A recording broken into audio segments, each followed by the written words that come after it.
do most of the talking. Well, I'm actually good. All right. Oh no. Well, if I talk, I'll just do this. There you go. Blah blah blah blah blah. You can hear me just We're live. Actually, not a bad show either. All right, welcome to Beersplaining special episode.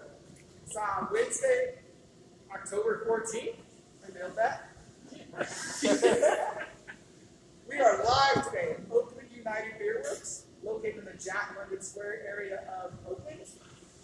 People watch our videos, you know that we are big fans of Oakland United. I think they've won, I think they're 2 of 2 in blind beer taste section. I want to say they won Black Lager, and Hazy Double, yeah. So that's That was first responder, right? Yeah. Black Lager Solid beer. and a double IPA, so you know they've got some varieties going on. We're going to get to taste 5 of their newest beers today. We're also going to have a little Q&A with the head brewer and the product manager. And if you have any questions like usual, just shout them out. Hopefully one of our producers or Shane will see them. We'll ask them. We do have some questions to the brewers. We're going to get to that too. But why don't we just override up with why don't you guys tell us just a little bit about the brewery, and then let's try some beer. You're both going to talk in some point. So I'm Keith Powell. I'm the head brewer here at Oakland United. I've been the head brewer. I've been the head brewer here since January. Took over, so at this point, all of our releases are going to be my grandchildren. And I would like to say I'm proud of all of them. We've been doing the best we can, and hopefully getting some good beers out to fans like these guys who have been giving some great feedback. So it's one that has been a fun experience so far, despite working the adversity that we've seen. So, good job again. Thanks, Ray. Yeah, I can only imagine that having been a brewery, having gone through this whole COVID thing, it's got to be like incredible. You just have this whole vision, right? And one Saturday in March or Friday in March, they're just like, Yeah, it'll be a while. Don't you worry about it. You know, it's only going to be a few weeks, guys. Maybe a month or two. And here we are, mid-October. And you know, when was the last time you guys had people in the brewery? Like, It was the day before St. Patrick's, right? Yep. Yeah. So We had a Jack London St. Patrick's Day. Yeah. That's right before that. We worked with Oakland Animal Services to do a St. Patty's Day, so we did a animal adoption event here. That was really successful, and that's the last thing we did. that was the last day. We got 3 really great dogs adopted that day, and then they closed us down the day after. So. Yeah, right. They should put in some work on this. Yeah, we're really community driven here, so we want to focus on the community, our neighbors, and just the interests besides beer that everybody has. You know, so. Well, we're definitely going to talk about some of that because you guys mentioned some of the other things.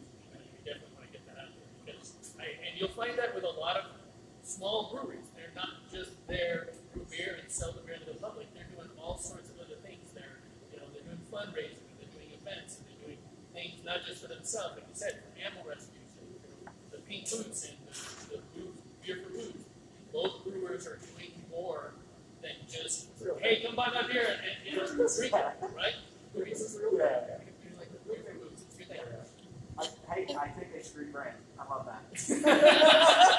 It was a good beer too. Rubies.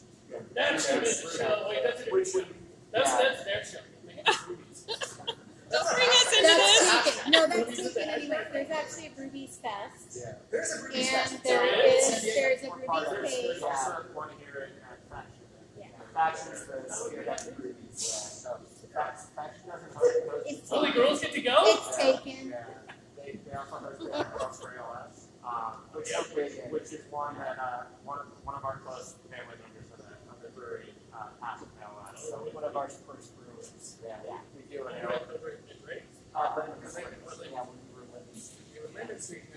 Right. Yeah, so if you do a beer for an amateur every single year, it's an ALS jersey.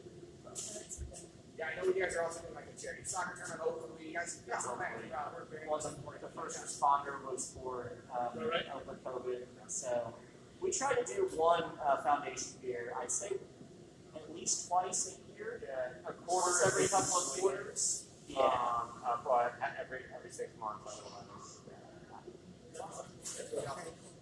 Alright, so what should we start with? What are we drinking? Without further ado, we'll break into the Helles Rex, which is a pretty classic German style Helles. This was brewed for Jay's birthday. He wanted Happy holiday weeks of Drew.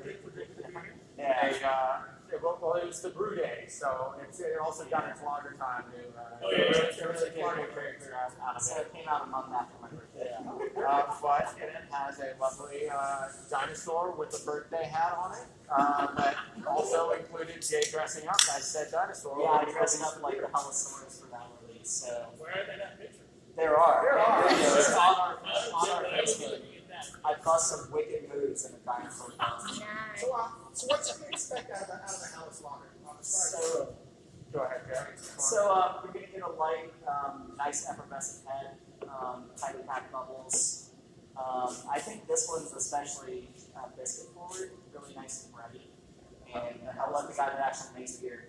But the house style is generally a very light bread, a little bit cracker. This one I think was particularly fun was that we got to use experimental American-grown German hop. So it's a classic sauce, but so it was super saucy. So we worked with a grower out in Michigan that then also kind of works with somebody out from varietals as well. And yeah, so this is Super Saucer. That was one that I think has a really good classic noble hop notes, but actually is a little more complex with the spiciness on the palate. So you get that like floral finish that you get from a classic noble varietal, but there's a little bit of spice that comes through on the back palate, and I think it's really good. The fragrance is great on this. But this is why we let the brewery do the explanation, because we're just gonna be like, well, it tastes like yummy. Yeah, We got some malt, we got some grains. I'm saying it'll totally give something. 16 ounce cans. Yeah, wait, taste it. I'll grab your glass. Okay. That's a great But yeah, so it's I one. can hear what you're saying with the bread. Like I said, it's just a really mild, bready flavor. I'm not sure I get the crackers, but I do definitely get the bready flavor. That's like a German thing where they make these kind of like ready sort of the way it was German. A lot of It's a lot. I mean, a lot of German beer styles are very, tradition driven. Very much older styles. A lot of things that was beer was. Right? This is your not necessarily. I mean, how is it one that it's more particularly varied. Like German lagers have a tendency, I think, to be a little sweeter further south of water. And the Helles is a style that you're getting in, your China beer garden, or it's like your Hochbrauhaus. I think they're like kind of go-to core style. Yep. The German Helles. Someone I think they're like. No, it's a barbecue. Barbecue, yeah. I was like, I know. Yeah, we're definitely not here to cut in on the profits. I think it's really good. The flavor's really, really crisp. Like there's no like the sort of off flavor at all. Like I just think it's really, really crisp. Basically, what you want to do right now, is put a giant ass pretzel with some beer mustard and set that down with this. It would taste fantastic. The salt and mustard would mix well with the bready flavors that are coming in on this. I think that tastes great. This would make a great beer cheese too. I would make a great beer cheese. I'm totally agreeing with you there, for sure. Yeah, it's really good. The aftertaste is also nice and crisp. It's kind of a little tart, like the aftertaste like it's supposed to be. Not like sour tart, but just like there's like a little bit of tart. So you've been brewing for how long? For 9 years. You yourself? I myself for 9 years. So, yeah, I'm 31. Started in grades when I was 22. I was a archaeology student. It was inside. Did you go to college. school? No, It was for brewing? I did I was a history and religious studies major in college. Snow College, and Snow College? Occidental, Oh, down in Los Angeles.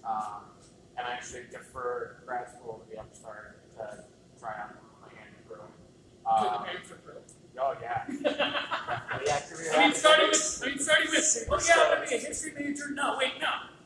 I'm gonna brew beer. Parents are like, I knew a couple parents that would be really proud of I that. haven't been really couple parents. There are obviously plenty of things in interesting beer history segments of the world that I get very excited about. Have you ever looked, I know sometimes there's like beer stores where you have found like old beer recipes or like even like old yeast strains or crazy shit like that. Have you ever looked at those and heard like it'd be cool to like brew this like straight up ancient found on a stone tablet beer recipe? Yeah. Found beyond stone tablets and all Yes, massively so. People love that, right? There's actually a position at Doctor's Head for someone who is their like archaeological liaison for some of their old ale projects. So That's one of the things they're big. Like I said, they want to do everything from oldest traditional crazy to literally what the hell can we mix in a beer.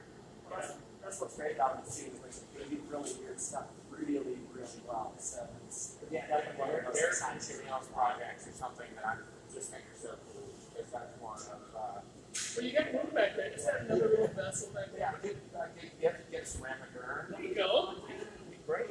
I do need to start with the correction because we said this place was small. And as you can tell from the seating area, this place ain't small. They've got seating consent for up to 60 upstairs. Yeah. I didn't even know there was upstairs. And then about 15 downstairs with another 25 outside. There's actually a viewing station over here, so you can actually put your beer on the side and watch all the equipment go. Not that it's exactly brewing, but it just kind of sits there. But I love coming in on brew days. It's one of my favorite things. I love the brewery on brew day. Get all that Smells great. You can see Ralph and I working away. We get to see you sweat while we enjoy the fruits of your labor. Yeah, that's a great day for me. I don't know.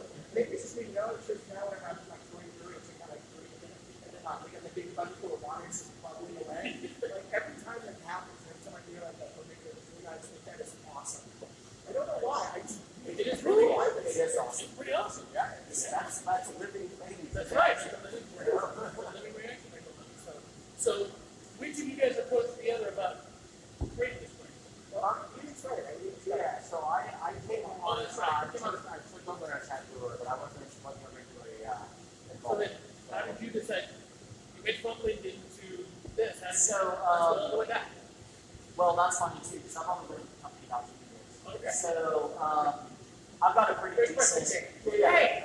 No, it's all good. People want to know. Well, that's the whole reason for the episode is the word, right? So I've been a bar manager for about 20 years. I came out to the Bay Area to go to art school and got back into the bar business.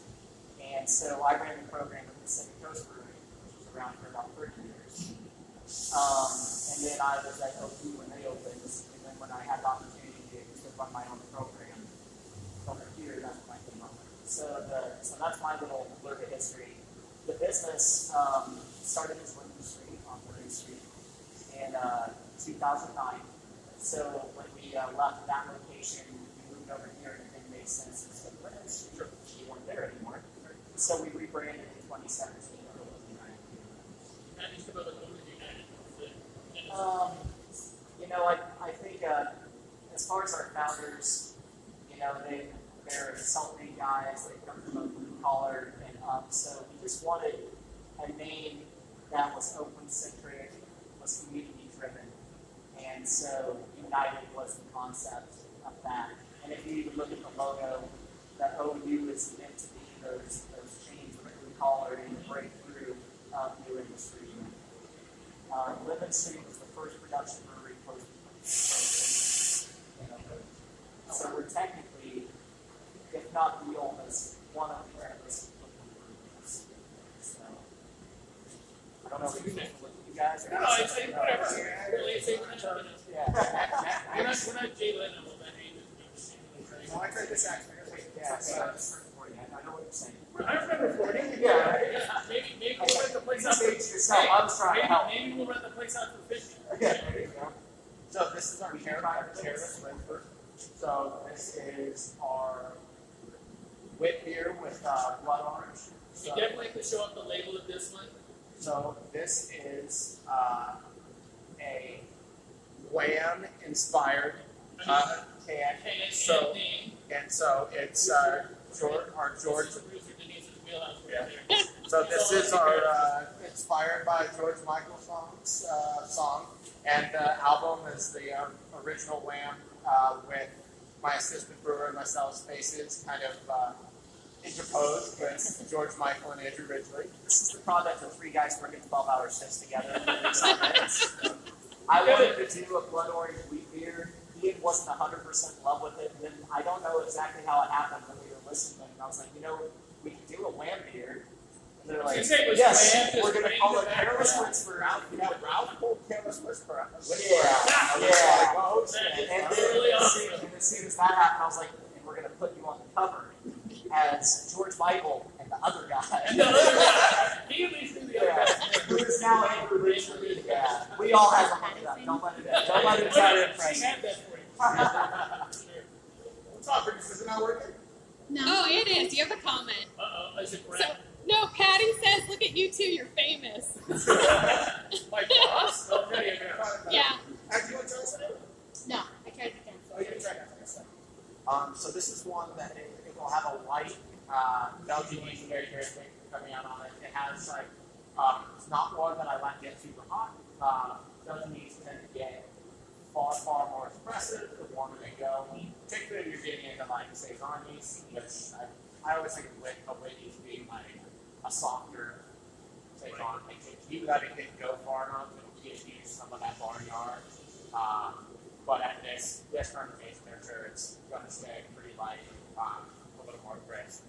As it matures, I think the orange comes up in the back end. It was really subtle bits right when we brought it out. So you're getting a little bit more of a zest finish now. Yeah, That I think is really nice.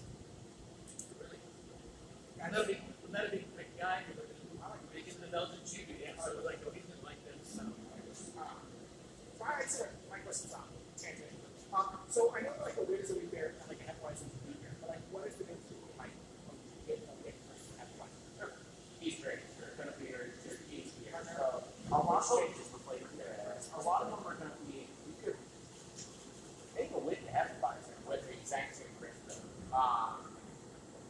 Few variances, but you can make one that's almost the exact same. That Hefeweizen, assuming it's matched properly for Hefeweizen, that yeast throws off that banana glow. Like you're going to get that. So those are yeast-driven phenolic compounds. Very similar to the hay and barn that you will get out of Belgian yeast. Those are yeast-driven compounds. This beer was very lightly hot. There's a tiny bit of actually English Challenger that I put in that. Because English Challenger is very cool to kind of play into the wit and fruit characters that are going to come on. Yeah, what's very lightly hot for a minute. We're going to see a big hot pressure coming. Right, it's supposed to be kind of mellow, like laid back. You can think like 4 or 5. Yeah, all of our stuff's really designed in this section. We'll keep our big beers pretty dry. We want the palate to be so you can taste and clean several things at once. And we don't want to get compressed. It's nice to have it. Yeah, it wasn't super alcohol forward. It had everything nice and sweet finish to it. It's not like we're getting lots and we're getting all those flavors. We were just like, no, we didn't sit there and smack it around like, no, by the way, you're bringing that, 8.5% beer. Absolutely. Really, I thought. I just think generally really sort of high alcohol levels. Also one that I really tend to want to move towards, and that was the first of the first beers I was making. Copper Hooligan, GD Concession Bro. I think low alcohol beers that have very strong flavor content are more technically challenging. There's something that you want to make, you can't hide behind a massive booze load, or hey, we don't know what we're doing if it, let's dry hop the shit out of it. It's the whole thing, like simple isn't necessarily easy. Yeah, You try to showcase that. They're simple, straightforward flavors, but they're not easy for yourself. Very complicated to make. You're getting so much of your flavors from other factors, from the ingredients you're putting in, like you said, you're just going to blast the shit with hops like crazy. You'd be like, well, it's not. It's fine. Hop water, go get a hop water, right? If you want something that's 4.5%, we've got some complexity to it. That's not easy to make. Yeah, so that's one that I think over years with different breweries up there, that's something that I absolutely love. Look, the challenge, the project, getting well. So I've seen a beer that comes out of like that was not part of the beer made, and we're seeing exactly what I want to come out of that on the final end with presenting the customer. And we're doing To speak to what Shane's talking about, I think that's why there's been a rise in craft lager recently in the last 5 years. You know, I mean, a lot of times, in my opinion, with craft beer back in the day, 20 years ago, it was like, well, we're not Budweiser, we're not Miller Lite. Let's throw a ton of flavor at you, a ton of hops. And now you get guys that are like, you know, craft beer is whatever we want. And that can be really nuanced and really special technically. Yeah, there's nothing like a shit model. It's like a random shit. Right? It's like the fact that they're something really hoppy on some beers. Well, everything Sometimes craft beer. now it's just like crazy level hoppy too. And there's a lot of people who are doing like nice blondes. And, like the Mexican lagers, like I think the Mexican lager there, Mexican lagers have a bit of an experience with that. Yeah, we're seeing fewer 100 IBU IPA. Yeah. It's Well, kind of broken the threshold of how hoppy can it get. It's like, how hoppy can it get, but also taste really good. You know, I think we're kind of going into a brewery and saying, what do you guys have on tap? It's like 14 IPAs, one Irish stout, one blonde. yeah. Man, I hope I really like that blonde now. That's pretty much me, not being a hop with you. forward drinker. And that's, so that brings my question. Other than IPAs, what is your favorite style? What's your favorite style? What is It's because it? And you could make, this is what I would want to make today if I was going to make something cardinal. I think that what's your desert island? Very realistically, There you go. It's going to be something like a brewery. That's the English mile.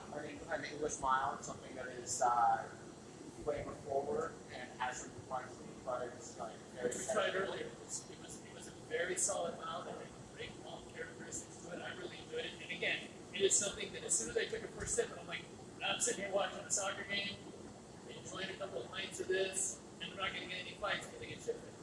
And my biggest bummer is that you guys are going to be doing blind taste testings and taking ourselves out of running for any other wins. We're going to taste all the beers. Yeah, but we've done that many times in the past. You No, I it was mean, like, I'm kidding. That's just my competitive nature coming out. That's the thing about the blind taste test. Even if you had the beer before, when it's blind, you don't know what you're thinking. Like, you really just do not know. I know the I think I can get into doing that just for myself sometimes. It seems super freaking fun. it's the best part about it is like like you said, I'm home base in Livermore, so I'll visit the Livermore breweries, and there's a lot of hop forward big beers, and I love it. I enjoy it, and not a single one has won any of our blind tastings. Their double did not beat your double, and it's just a function of the label means something. Yeah, It's in your flat mind. out, In the your mind. label means something. You're saying certain things. You know, and as I'm taking over as our de facto art director, my whole goal is one, I know the beer's free, right? Right. But can I get you to pick that up as opposed to something else? Right, you want a nice So my goal is for you to be across like the convenience store, bar, whatever, and go, that looks cool, and go pick it up. And if I've got you to pick it up, You've done your job, I've done my job. and then if it tastes good, he's Because I know he's done his job. That is So, literally how my wife treats me. Hey, we go to. well, a lot of people do. That's what you do. You don't just walk by and see it, an old gray label and it just says beer. Why they don't? I think beer's that way a lot too. We just have different things. He's like with unicorns, and I'm like, Hey, yes, unicorns are big. like the raspberry colors. I mentioned coming out here for art school, and I remember several years back, I went to one of my favorite exhibits in the MoMA was just wall-to-wall wine bottles. Yeah. It was just all labels. And I got a degree in photography. I'm not necessarily a professional ad guy or anything like that. But what I realized was the visual marketing and the striking visuals really, you with your eyes. So does this lead you to take this over this because you enjoy it more visually? And that's super important. So we try to have fun. If I had to drink one beer for the rest of my life, it'd probably be a brownie. Light and drinkable, but also complex enough and interesting thing. But I know one super light beer. So. All characters to it. honestly not a whole lot of hops in what they want, because it is. It's harder to make something like that more complicated, because you to get into it, start adding all these different levels of roasted malts, not adjuncts, but your caramel's and things like that to add some texture and some aroma from just the grains. It's a lot harder than, okay, I've got how many hundreds of different varietals of hops, and I can literally use the same grain bill and make 20 different beers out of it just because I'm changing the hops. Really, if that is the hops anymore, I should use like hops, Right, hop oils. I mean, it's one that like committing myself to an island without any hops. I mean, Right. there's still that's one of years of making different beers and whatnot.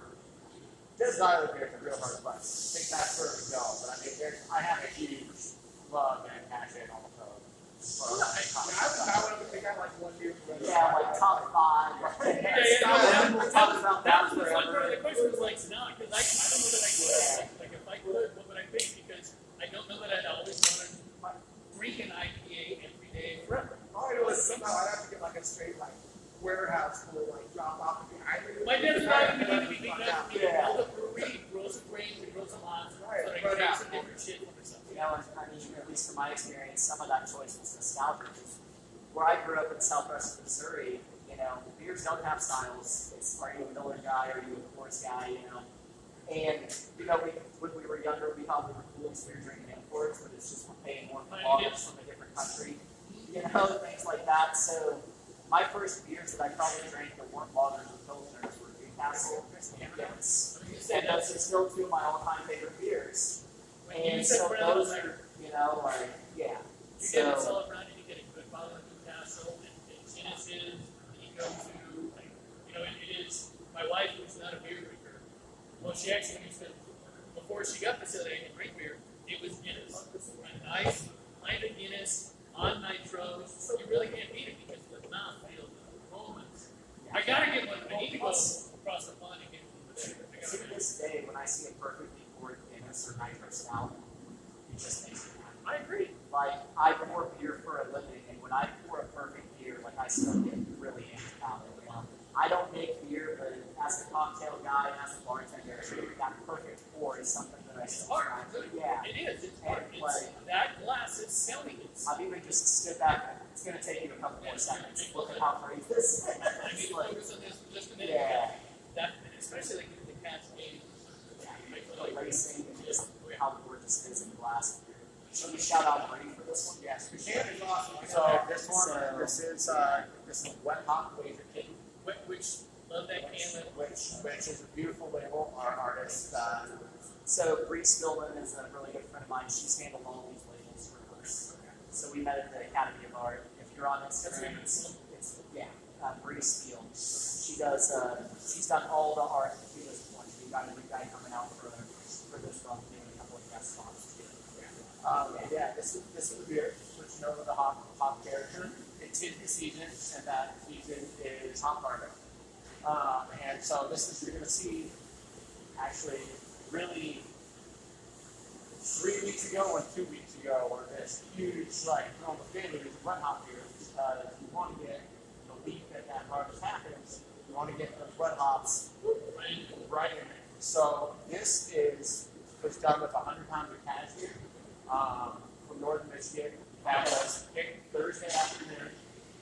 Got here to Oakland Friday afternoon. I picked up from the Oakland airport, and we brewed at 6 a.m. Saturday morning. So This was Hophead Farms, right? and this is Hophead Farms, correct. So when you say wet hop, you just mean kind of like the hop becomes expected a fresh hop. That's what we try more. Right, correct. And they literally just picked the shit on Thursday. Yeah. And you So put it in the on Saturday. to that point, they are still wet. They are terrific. But this is one that it's all around the fun beer to brew. Wet hop beer that make a great, depending on it. People use them all over the place, whether it's hot bags or fermenters.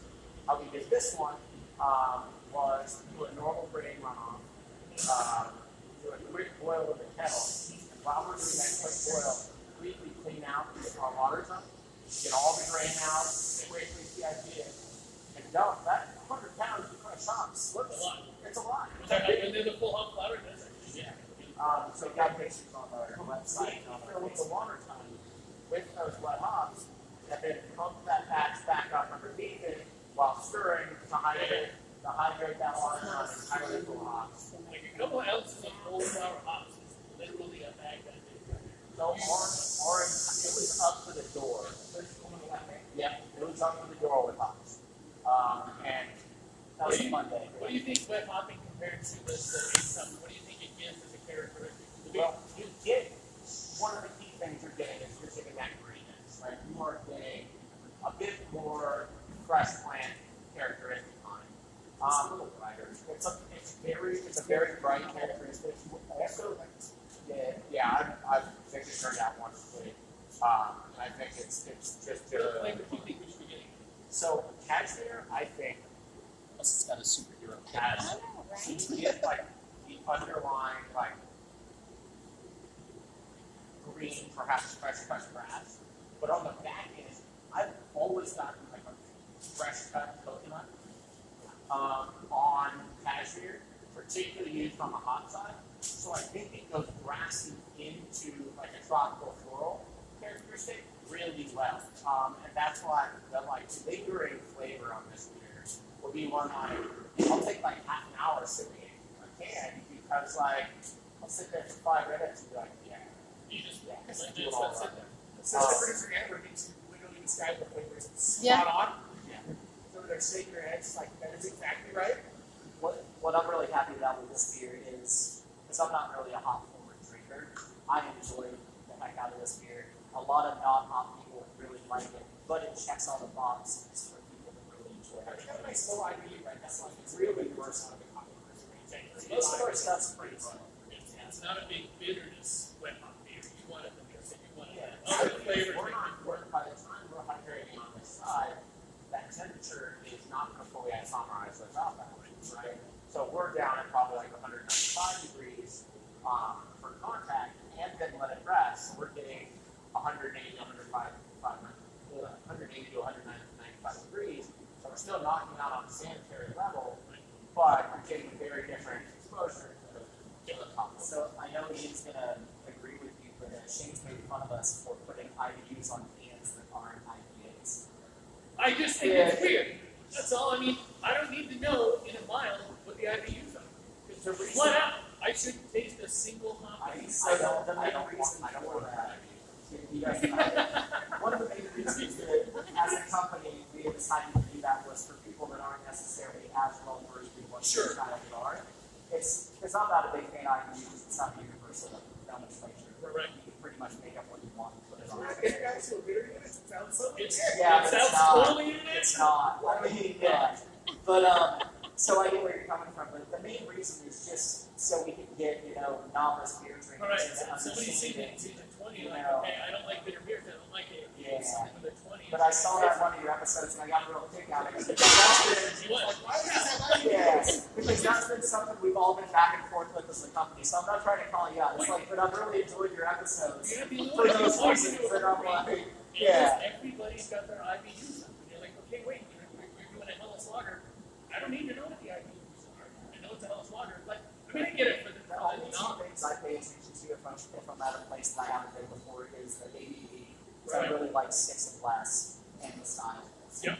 Because I wanted, like you were talking about, like, oh, there's one stout, there's one blonde What's that? I ale. want 14 IBUs. Yeah, I'll go in and I'm like, well, I'm not drinking any of that. It's like, oh, there's a porter. Nope, that's 12.5%. I really hope I like this one That beer one, yeah, that one. that somebody convinced you to make. You know? There's also the hope that with COVID it's a little different. We're a lot of places doing on the to go.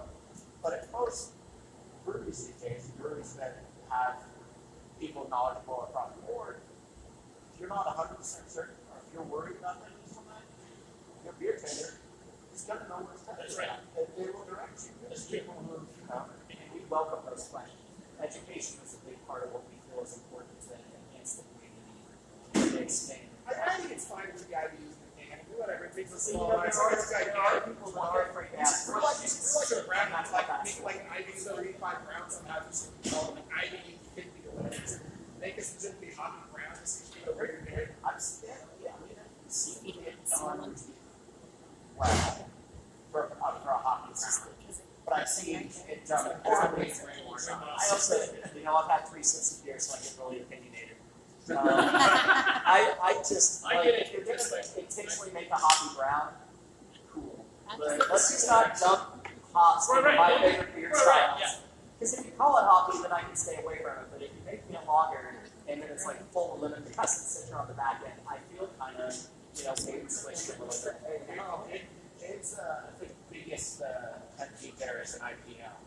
And I actually wanted to make one, and every time I tried to make one, I'm like, I lose the entire lager flavor. Like, if we do try to hold a little bit, but I lose all of that crispness, I lost all of that, breadiness that I want to get, and then every time I did, I thought, this is great, this would be great, and every time it sucked. Just sucked. I'm like, this is really disappointing. I know it's your show, but that kind of leads me to a question. What got you guys into doing this? What's your COVID. craft? What was your journey into craft beer? Because that's I can tell there's some background there. I've been doing homebrew since I basically turned 21. So I started with all grain. 60 years ago. It was about 60 years ago. Do your X-ray kids. I don't know if you You should remember. buy the ingredients before you turn 21. So. You could.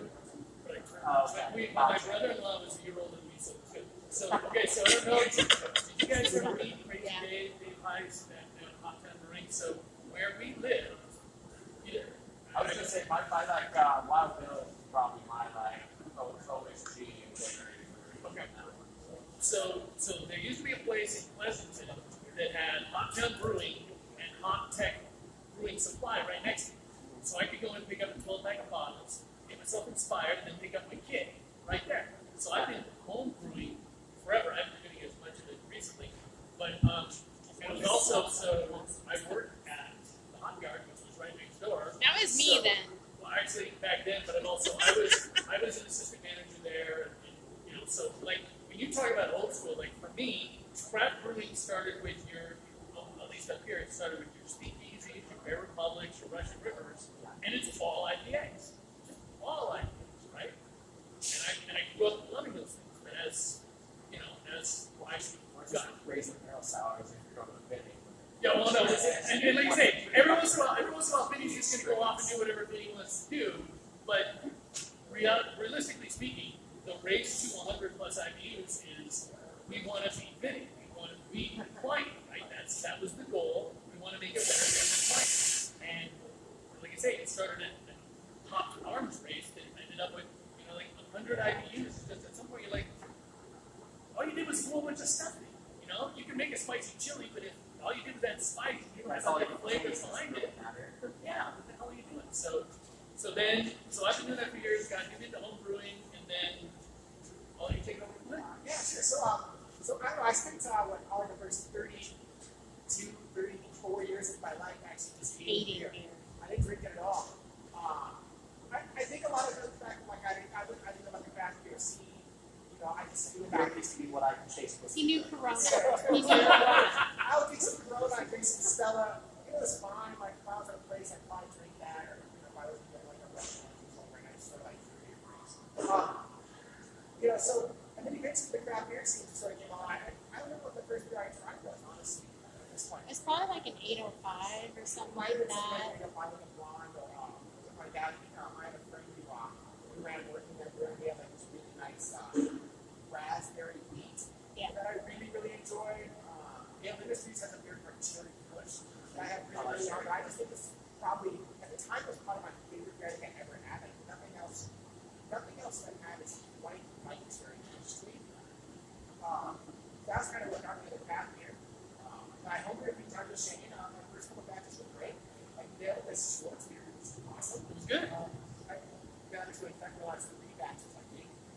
Well, we don't have a fermentator anymore, so as you well know, temperature control. Now that we have one, she was filled with beer. It's true. They got this. If you haven't seen, you should see the beer fridges that these folks have. We have a full-size beer fridge outside. Only fridge, full here. Not freezer fridge, fridge. Then inside, I have a kegerator with 2 kegs. I think that extra space and that's most beer. The next time we have a mini fridge I bought specifically for like a big mouth off. And I'm full of beer now, because she was yelling at me because we'd order a bunch of beer, and I'd get a beer, she'd get a beer, Shane get a beer. We split it up. I just kept drinking all the beer. It's not, I'm not saying it's not a Jake Delac. I was definitely drinking all the beer. I was like, I didn't get to try that. Right. Oh yeah, that's So I like was cardinal like, sin in my house. Like, well, we'll double down. Right, so I just moved along. Triple down. She was like, wanted everything for all of her things. Everything was like, so I was like, oh, finish all my beer done. Then I started new beer. I'll start oldest first. I'll start my Let's new be beer. honest, you're never gonna be able to finish that beer. I know. We'll be hospitalized before you finish that. You asked that. Yeah. No, I didn't know, like, I haven't watched all your episodes. I didn't know if you guys talked about it. But it's always No, fascinating to me. So one Because day, I have a passion, and I want to know why you have the same passion. You know, so then one day, like right after COVID, it's like, fuck it, I'm just gonna pay with a beer. So I'm like, that looks like hella fun. I should totally do that. That's a regular thing. I was like, well, I don't think I'm thinking just running can't control it here, right? But here's my deal. I'm just going to record myself doing a blind beer tastings. We did it before. We done a couple. We did an interview. Wait, the triple IPA. Amber and two friends. We did this 2 years in a row. 2 years. Last year. Well, starting with Tabor. Yeah, well, okay, so, okay, that's fine. So the tasting started with the board. You want the boards? It's like a beer shipping company. Yeah, okay, yeah. So we started this thing where me and Shane and a few friends, we would spend roughly $30 the first month to go here. So we ended up with this case of beer. There's like 6 months, so $180 for beer. And Friday night. on a Friday night, we all get together. We pour 6 in with 30 single window beer. We would just drink them all. We didn't fade it. But we drank them all. And then we started rating eventually. Yep. And so this is taco, which ones you like the best. That's where you all, we did a special triple tasting. Triple IPA tasting a couple years. Right after beer week, you guys know this. Like everyone releases a triple IPA. You've got the big bears coming out. You want people, you know. Yeah. It's the tail end of the beer season. Yeah. So we started, we did a couple blind beer tastings. This is the first time we did scoring actually. We did the first of our triple blind beer tasting. Like us three and a couple friends with this blind beer tasting. Like 8 or 9 triples. Which is, by the way, your blind beer, then you make 8 triples. Finish off Six. fine.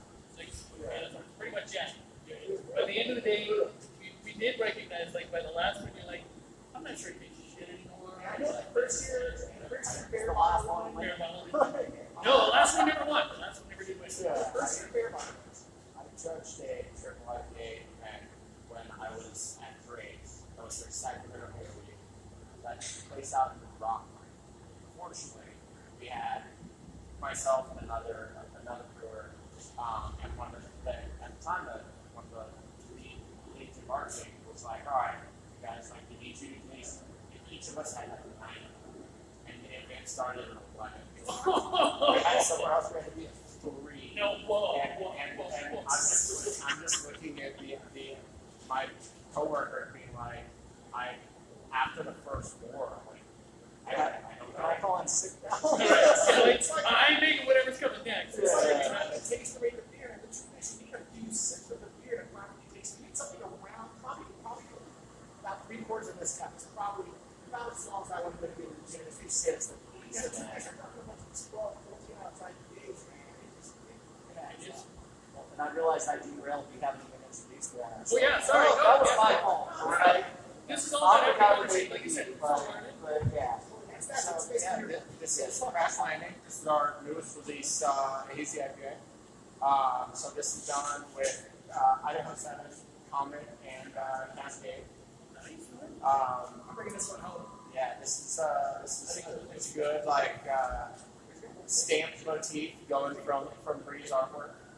But I think it's one that like has an interesting and very enjoyable hazy flavor because it's not your classic Citrus Simcoe. I was gonna say that. I've noticed in your IPAs, you're avoiding the Citra, you're avoiding the Simcoes. We have one coming out that's a big juice, but it's one that I wanted to do. There's so many things you can do that aren't like orange juice. Right. So like Idaho 7, I think is a hop that gives like this very cool area that there is tropical fruit up front, but there is like a black teas, like slight acidity on the back end, that I think makes this beer particularly unique and it finishes really well. I really like this beer. It's very rare. I see it's very rare. Well, and I'll agree with you. Like you said, I know it's 7 hops. It's not, like you said, all that citrus. It's got a nice amount of flavor. It's got that frequency on the back end. It just gives you a little bit of not bitterness, but a little bit of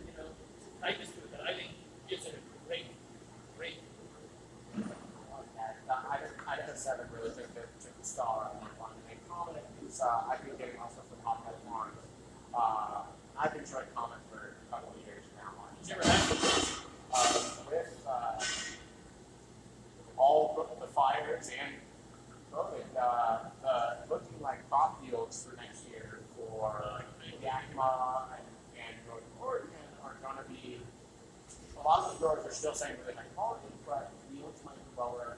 And that's why we're at least reaching out to Michigan growers to be like, hey, here's some stuff you know we're going to use, like, Comet, Cascade, Chinook. Let's get on some of that. So let's try and. It might be a slimming sort of year as far as like supplies, what they're doing extra. You're talking about aluminum sorts too, right? Like, Yes. running out of cans. There's a bunch of things that are like, boy, going in, pivot. So all of a sudden there's like this demand for demand. Instead of like the whole Swiss like red top like 10 cans, when people feel back there. Yeah, let's do a rate for the beer. Man, that's the way I'm that old. I remember this is how I saw it on the TV. I remember the original Coors can before the full tap. You actually had the knot. Nice. Your fingers, and it had a little one in the back. But I was a young kid back then, so the old man would come to the front one, and my little pinky finger would have to go back one because the fingers were too big. So They were built for shot. they were completely built for shot. So yeah. If you could do a collaborative with anybody out You guys have done labs before, right? Yeah. right, but if you could pick, like you could reach out right now with your finger and say, I want to with this. You guys are okay. We did a AOL right after they opened El Paso. That wasn't me. That was as a company. We done it. I've never even heard of it until we did that live show there. We were just You're like, right. Trish was awesome. there's that crazy fire. We were supposed to go to Heritage that day and do a live show, but the whole place was on fire. Yeah, we were in Sin City. We're supposed to have the fair for the back of this. Thematically correct, right? You got heritage and song. We were supposed to, and we were like, well, let's start supposed to do that collaboration. How you guys have Yeah, class? sorry. I think the similar question to like It is. the Mr. Island beer? So there's one that I think like will end up happening. And this is like wanting to do like kind of a like people who we were saying like we were talking about the situation of the beer community, like football coaches. Right. People end up kind of all over the place. So there's like a group that I was with the drinks that are now all over the country. Head brewers and in their own right, doing fun things. It's like a great story. One doing like refugee all-stars kind of thing. All right. Yeah, and it really is me. It's like you said, whether it's stylistic, whether it's experimental. I always like the collab based on style, right? Like brother and fashion. Yeah, I'm trying to like in terms of doing There's so many. something that would be super weird. So there's a brewery that I was turned on to by an old coworker at 4 Point that is up in Oregon called Upright. We've been there. That does some weird shit. They do.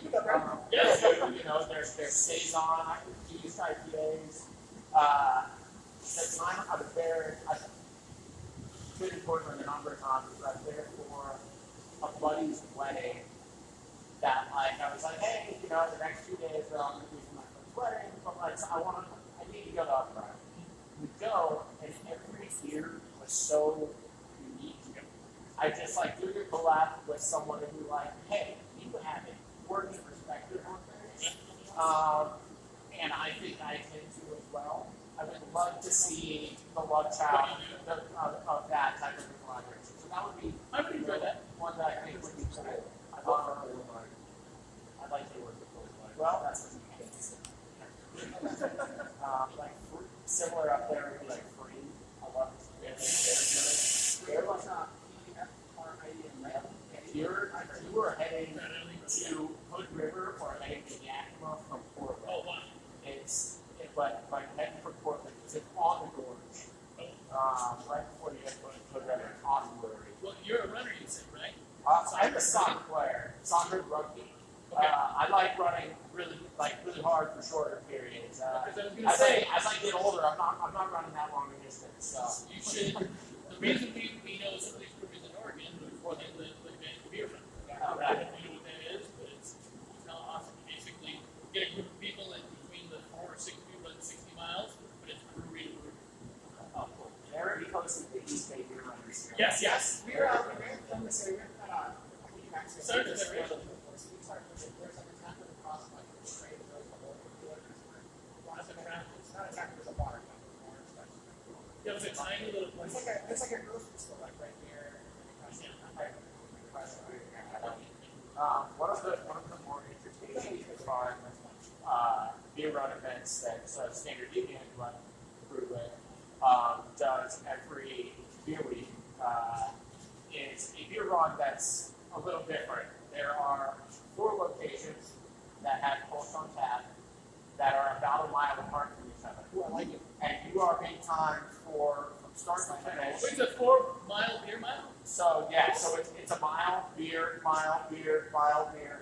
I can probably pull that off better than I can do it. I gotta do it. Yeah. So it's. I don't think Mark, who's the owner, can be as boss yet.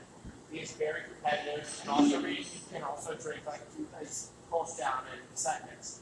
But it is one that is a very fun, inspiring. You're ready to like get work in and hook your mile, and then climb your beer in just enough time that it's maybe refreshing.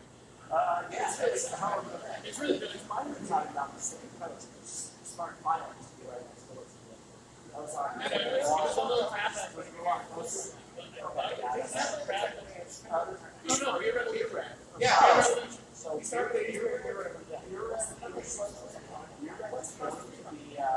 relocating in sound tiles. So as of right now, they're not open, but there's been talk all over. That's good. I mean, that's one of our go-to places.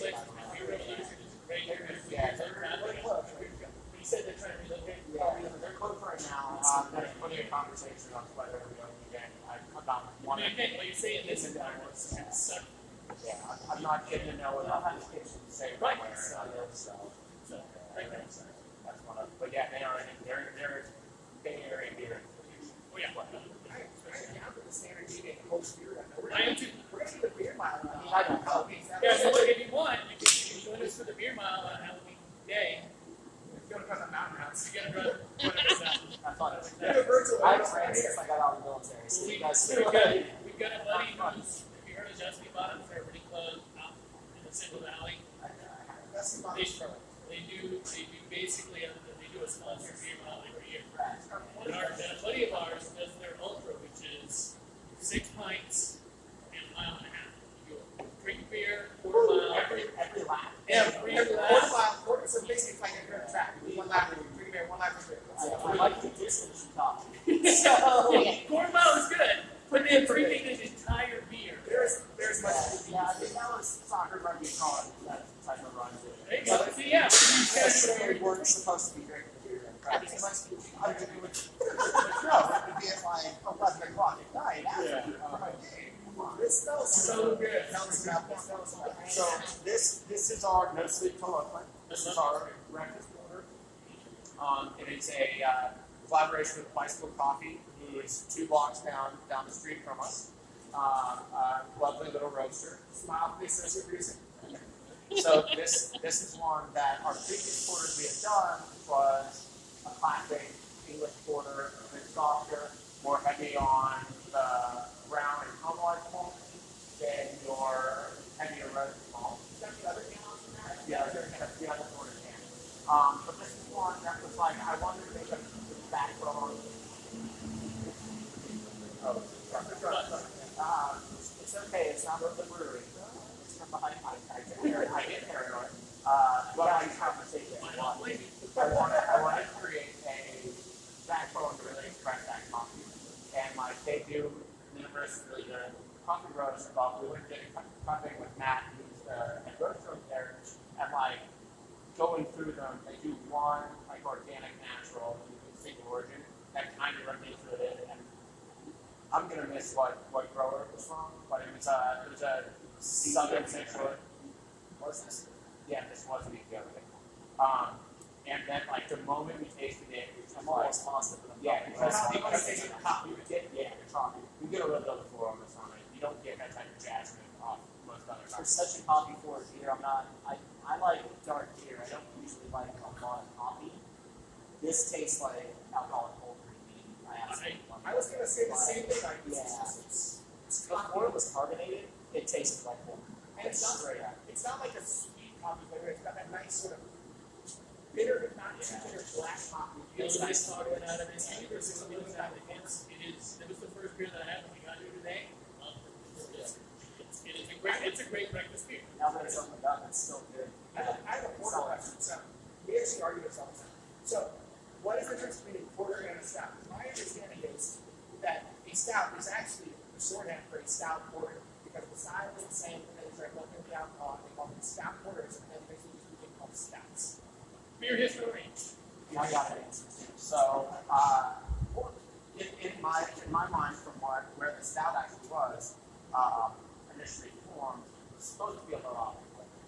Stout was a low alcohol beer. Stout is full flavors, full flavors of things. Porters were then increasingly introduced as more of a in-the-ship working man beer that was more in the 6.5 to 7% range.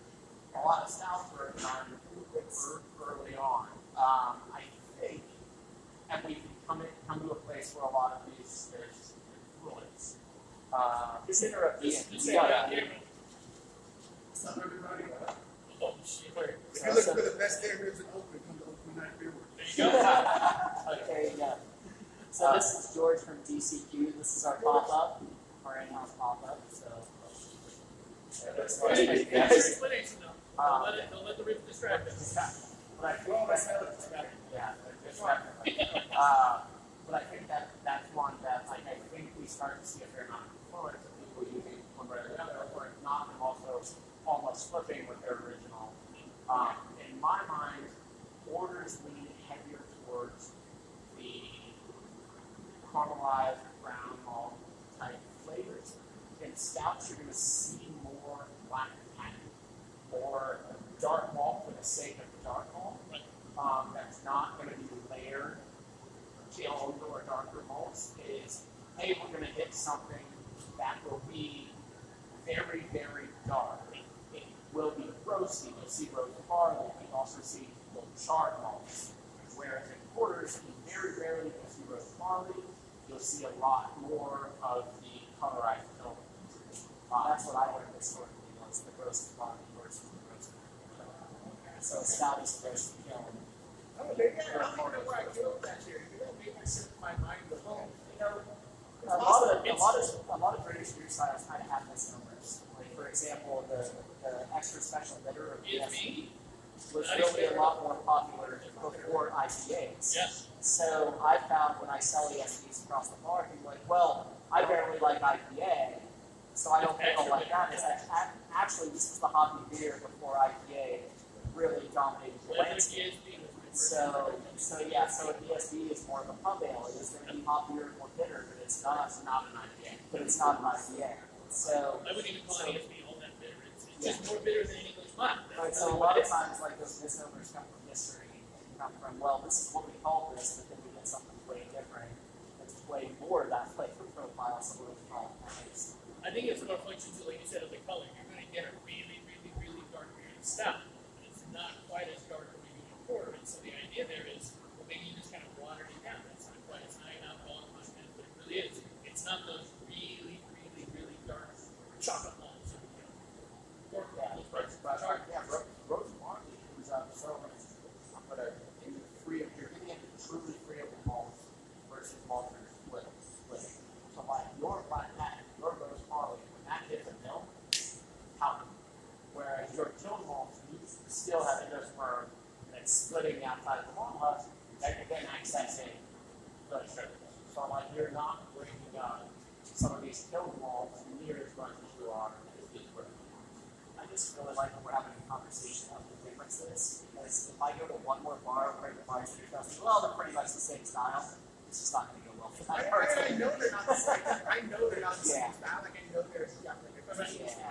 But that's why it's so fun.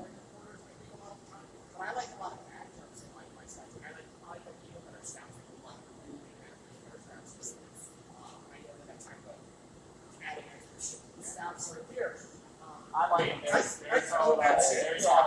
a lot of dessert stouts out there. Oh, yeah, we love the Some of those are out of goddamn control. I completely agree with that statement. So on this one, the porter, you make beer, and then you get to the bright, and then you put in the coffee. Well, what's the coffee sort of get integrated into the beer? So there's a couple different ways I've worked with coffee. I did a number of coffee beer drinks, whether going ground coffee, whole bean, and both would be into the fermenter before we transferred it off. Flavor though, the flavor does. Yeah, so you're going to get extraction. Like, I think this probably is probably about 50 milligrams of caffeine. It's not full with flavor and caffeine extraction. This one was in nice. This is in the fruit gum. Sorry. Yeah, mash, I don't know. I've never put coffee in mash. I don't think it might just end up clogging the mash. But in the fermenter, and that's plenty of places that do cold brewing with bright. This is one of lots of drinks. There was a swing shift brewer in Colin in-house. Was one of the people who started in-house would bring fresh hops, which is a saison that they did cold brewing with bright. But you are working, it's still brewing in 11 p.m. It's nothing better than a 20 milligram caffeine saison. And that's, speaking about beer tending, that's one of the places we always shout out. We go to Hendrix, and their beer tend to sit down and say, okay, here are the 6 beers that you got, and here's what you're going to take. You're going to each and every one of those. You've got to love that when someone talks to you about it. Just spends a couple minutes with you and says, you know, hey, look, this is what you're supposed to get out of each one of these. Is that what you guys do? Yeah, I mean, not necessarily in such a formalized capacity, but you know, as I train people, I make sure that they understand what the differences are. Because I feel like our job as kind of the face of the business, or as the ambassadors of beer, or whatever you want to call it, is to take the highly technical, creative stuff that he does and make it easy for people to understand. So I don't want to use I don't like using the terms like dumbing it down, but I want to make it palatable for your understanding, no matter what your experience or understanding of beer is. So usually, yes, if I do a flight tasting, I go, this is this, and these are the notes you're going to pick out. You know, making it important to understand, like with certain palates, you might think of a different flavor. Like Belgian yeast, for example, you get dried raisin, your palate might pick up cherry instead, but those flavors are very similar, and that they come from the same place in beer is important. So we really do try to hammer in those understandings. I think it's important if you go to like a brewery, especially like a tap room, not like it's supposed to I think it's really important to go like an actual brewery, not the brewery, but they understand sort of the beer they're presenting to you, that they have some base understanding of these are kind of things. Like I would go to ask brewery, you know, I would say, hey, what should I get? You know, they'd ask me obviously what am I looking for usually, depending on the day and the answer, usually like I kind of get juicy as sort of like not the hoppiest necessarily, but I kind of like a nice juicy IPA. So I like them to be able to tell me what they really think is the right choice. We tend to like really, as far as training goes, you know, we don't really hone in on like the hops as much because that's on the can. Like that information is readily available. So really, what I want our staff members to be trained on is things like that, right? So they can differentiate between everything on tap, and then the fun stories that are involved behind the making. Like somebody else shines. Yeah, those are the vehicles for Yeah. Somebody had a possessed kitty at some point. Apparently, yeah. They Dude, that did mess out. I had that name from like before we even designed it. It was like, we're doing a wet hot beer, and this is what we're going with. And like, emailed me, I was just like, this is one of the only times that like, basically it's like, this is my art direction, and this is what I want with this. And she was like, Ian, I got you. He comes up with a crazy idea. I try to translate that, and none of our designers to this point have told me myself. It really surprises me. Like, what are you talking about? So wait, so did you say you're just not pushing the I envelope guess hard not. enough? Yeah, you really got to start getting out We there. do have some really fun stuff coming out, though, if you want to Yeah, talk absolutely. about that. Before we We've wrap got, up, absolutely. we've got the Cute Suite, which is based on the Where's My Car series. So So what's mine say? And so it's a mixed 4-pack of a West Coast and a hazy that are done with Simcoe, etc. Doing that hazy is going to be kind of a classic juicy. So if you're on the same hops, you're using a juicy and a West Coast, what is the difference between the two brewers? So where those hops are used are going to be naturally. For a hazy, you're looking at a very large whirlpool with Some breweries don't hire local. And I wanted to use the same amount of total hops local. So because it's such a large whirlpool edition, that dry hop is really small. The West Coast is a small front end bitterness, and then doing kind of the classic 10-minute, 5-minute kettle out addition of a smaller load of hops that got into the hot side on the hazy, which then freed up for this 3 pounds per barrel on the dry hop for the West Coast. So other than being clear and hazy, you're going to get a lot more front end hop character on that hazy. And where there's, I didn't want to make the West Coast just like, hey, here's a massively bitter thing. It's a small front end bitter charge. But then it'll finish with like pretty massive. So as they express while they're not quite done, I mean they're carbonating, we transfer one. 2 days early. Yeah. They have some comparing. It'll be a fun comparing difference because there's characteristics you get out of the hops, but they really present themselves in different ways. Honestly, I'd love to do that offer the mix for that hops. It's just like a default. I know when we first came here, we walked away with you guys with a big 6-pack. And I really love getting into all those different styles. We didn't really do every style, but I just love like trying the various styles. If you guys are doing different things, you guys just were making a bunch of ideas for Mexican lager. That's something we came up with before COVID too, was with our flight pack, which was one of each of our 12-ounce beers. And like, no matter how great your beer is, it's not going to hit everybody, right? So I found that, dealing with customers, especially people that are new to your brands, might not want to commit to 6 packs of beer. And a lot of the questions we get are, oh, well, can I buy a can? And so I always pivot that to, you can buy a can, but you can also mix. So if 2 people come in, you should be able to get 3 each. You're happy with that. So even if one of those beers isn't, your absolute most favorite beer ever, I've got 5 other chances to really, pour you the full. So that's one of the reasons. I think that's a great way, Josh. As far as the brewery goes, like it's really not so good everywhere else. Obviously, your cake price, we mentioned those before. The cake price is great here. I can see that. You got a cake grater? You all got to go down to Oakland United and get a cake. I'm telling you, if you don't have a cake grater, You should get one and come by here. you should probably get one. But if you have a cake grater, you really just kind of want to keep it filled. So, just keep up with that. Does become more money. But, what else did you have coming out? So go ahead, sorry.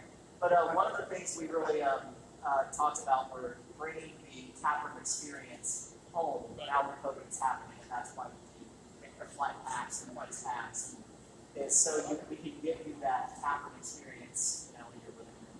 Now at the top. So we also have other things that come out. We have a mini heavy on Queensberry Rules, which is the J. It's a prize fighter. Yeah, So Queensberry Rules are the first official boxing rules where you have to wear gloves. Oh, okay. So we have been coming out that we will probably barely take a fair amount of the batch, but we'll be canning it and releasing it every 2 weeks. Might be free. We have the Shush IPA, And then we have the Shush IPA, which is our Halloween inspired, super scary hazy hops. So that would be Like a pumpkin IPA? absolutely. How dare you take the ribs on that?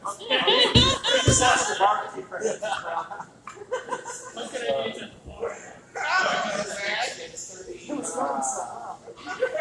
And then they kicked our ass out. I don't know what happened.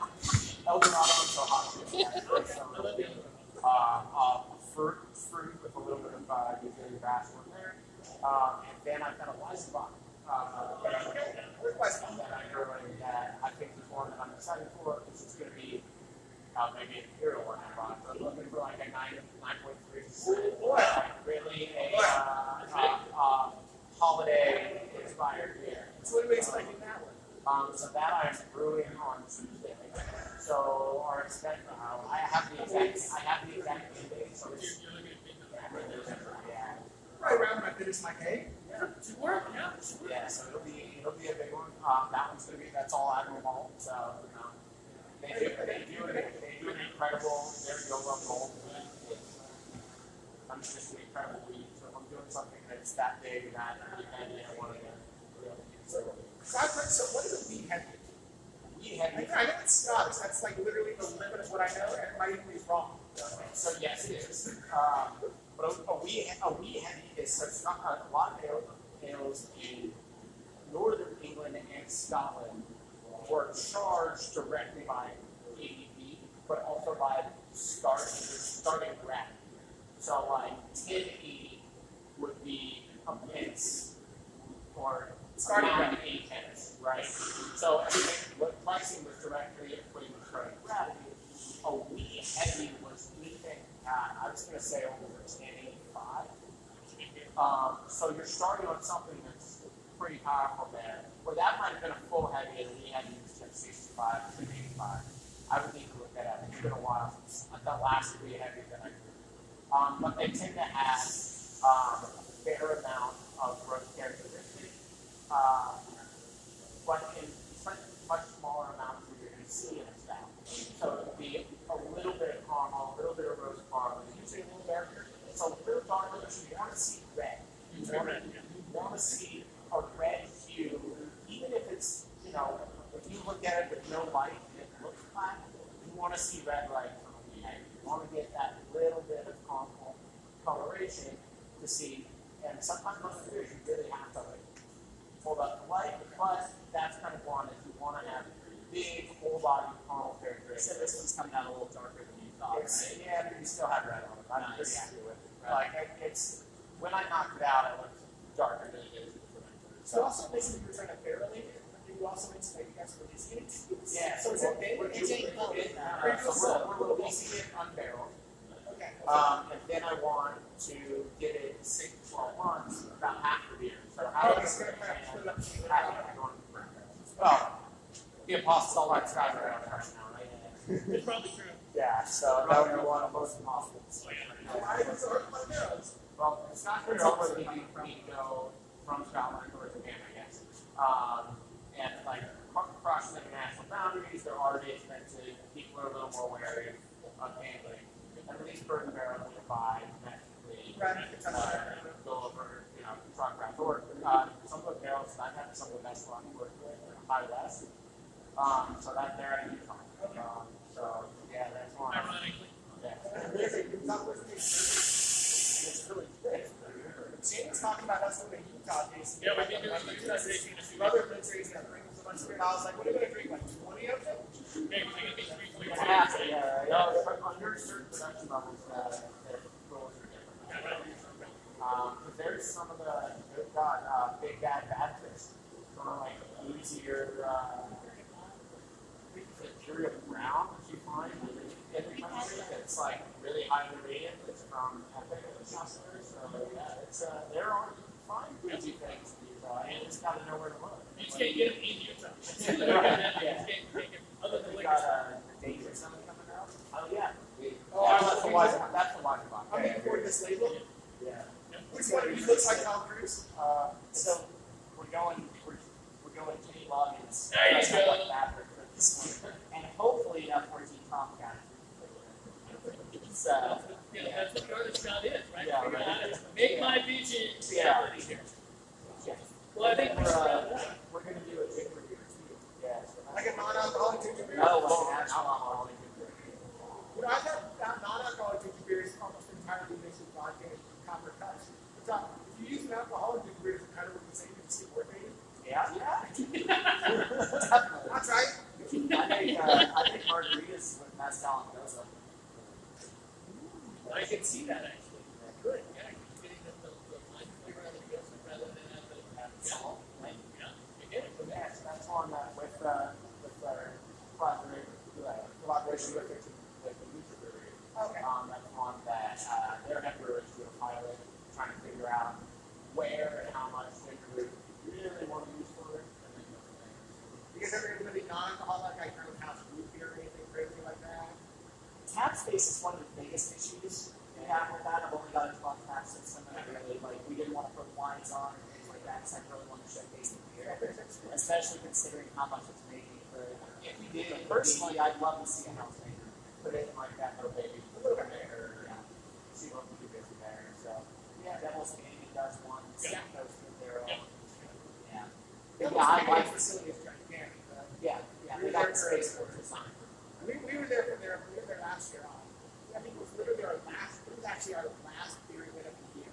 Was their can festival thing they do there. Beer can festival. Yeah, I think the last. It was the last one we did. Like, I'm pretty sure it was.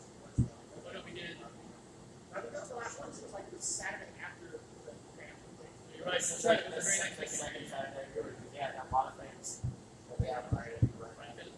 That's great. We must wrap it up. Yep. So we can get some meeting in here.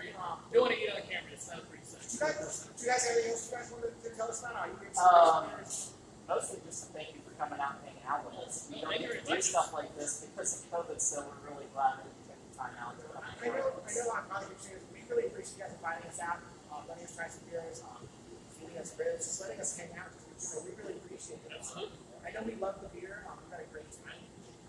Drinking Oakland United beers. We're going to drink some home, obviously. I know you mentioned trying to do a blind beer tasting. Maybe one day we will we can do a blind beer tasting. I don't know.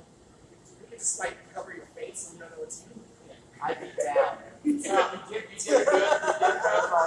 I mean, this has a drink flap on it. So There you go. I can be blindfolded. So let's do this. Mike, it would be fun. I think you would also. We can even just do your own beers, just like pound your own beers. Just like if you had like one light game, and sort of bring some things like this, not knowing. Our portfolio's got some multiple options. We've got good things styles. without labels on them, only with whatever weird thing we decided to put on the bottom of the We'd be down to try something like that. If you really want to try blind tasting, Absolutely. It's a whole different thing. Like when you don't know what you're drinking, you're trying to get the flavors out of it, sort of figure it out. It's definitely a whole different thing. So we'd love to do that. You guys are great. Oh yeah, definitely. Anytime. I mean, I'm sure he is. It's not like he's busy. He only makes all the Oh, beer he's in all the there. place. Well, it's no big deal. Whatever. In my spare time. It's like funny, and then like we end of the day just That's fall where you asleep did all pick day. up. How many milliliters of coffee do I get today? Yeah. Just or pints. Or pints. Yeah. They have my classes, so why not? So I think that's probably going to do it for today's live show here. We'd like to thank you guys for Oakland United. Big shout out to them. As Mr. Goodies, they're in the exact London area of Oakland. They do. You guys ship? Not yet. We're a couple of weeks out, a week or two out. They will be shipping. They definitely do pick up. Their prices are literally the best you're going to find in the area. You are not going to beat this beer from a price perspective. Frankly. And the taste perspective, you're not going to beat either. So it's like a super good value. We got an hour and a half in-house barbecue. Can't wait to try this. I haven't tried these ribs yet. You saw them presented to me when I didn't yet, but I can tell you that Yeah, I've been really good. smelling it for like 10 What do you minutes, think? and I really want to eat them. You don't smell barbecue here, you smell beer here. So like we get So- people just coming in. They smell beer. Yeah, so thanks everyone for joining us. good. Thanks for watching our video. Thanks for having us out. Yeah, I really want to thank you guys for having us out. Right on. Cheers. All right, cheers, everyone. Cheers.